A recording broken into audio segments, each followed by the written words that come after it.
हमारे शरीर में कोशिकाएं ही कोशिकाएं हैं। कहते हैं कि अरबों खरबों कोशिकाएं हैं। ये सारी कोशिकाएं, ये सभी प्रोग्राम की गई हैं स्वस्थ रहने के लिए, जिंदा रहने के लिए, खुद को जिंदा रखने के लिए और पूरे शरीर को बरकरार रखने के लिए। उनमें से कुछ शॉर्टकट अपनाती हैं, वो दूसरों की कीमत पर जीना चाहती हैं। ये अपराध है। मान लीजिए कोई जेब कतरा है, उसका धंधा क्या है? आपने पूरे महीने में जो कमाया है उसे वो एक ही दिन में हड़प लेना चाहता है, लेकिन वो भी समाज का हिस्सा है जब तक वो पकड़ाता नहीं।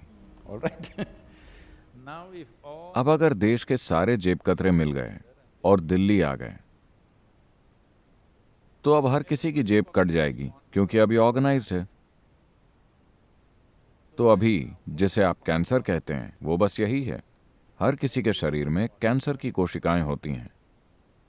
जब वो ऑर्गेनाइज्ड हो जाती हैं और एक जगह पर इकट्ठा हो जाती हैं तो ये एक गंभीर समस्या बन जाती है, इस हद तक कि ये किसी की जान भी ले सकती है। तो इसका हल क्या है? बताने को कई चीजें हैं। सबसे पहले, अपराध वहीं पनपता है जहां सिस्टम में कोई व्यवस्था नहीं होती।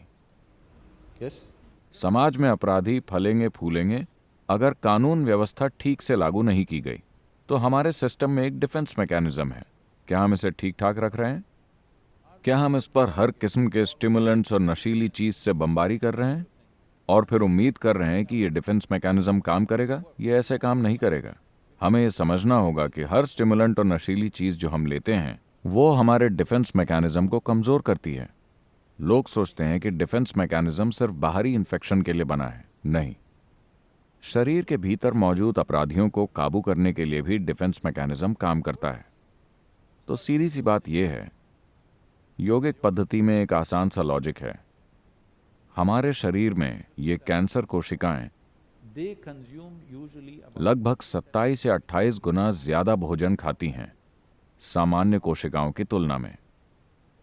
तो अगर आप भोजन के बीच के गैप को बढ़ा देते हैं, योगिक संस्कृति में एक भोजन से दूसरे भोजन के बीच के गैप को 8 से 12 घंटे होना सबसे अच्छा मानते हैं। अगर आप भोजन में 8 घंटे के गैप को कायम रखते हैं तो ये कैंसर कोशिकाएं अपने आप मर जाएंगी, क्योंकि वो भोजन के बिना जीवित नहीं रह सकती। बाकी कोशिकाएं जीवित रहेंगी। तो हमेशा हमने तय किया हुआ था, सुबह एक भोजन, शाम को एक भोजन, बीच में कुछ भी नहीं खाना है। और लोग हर महीने में कभी एक बार या 2 बार पूरे दिन भोजन न करने का नियम पालन करते रहे हैं। इसे काबू करने के ये आसान तरीके हैं। इसके अलावा कई दूसरी चीजें हैं। सबसे बढ़कर, अगर आपका मन और शरीर एक तरह से सहज और शांत हैं तो ये जीवित नहीं रहेंगी। अगर आपका मन और शरीर किसी तरह के उथल पुथल में हैं तब ये जीवित रहेंगी और साथ ही साथ फलेंगी फूलेंगी भी। अगर समाज उथल पुथल में रहता है तो ऑर्गेनाइज्ड क्राइम बढ़ जाते हैं। अगर समाज में व्यवस्था रहती है तो अपराध बहुत कम होते हैं। यही चीज हमारे शारीरिक सिस्टम के लिए भी सच है।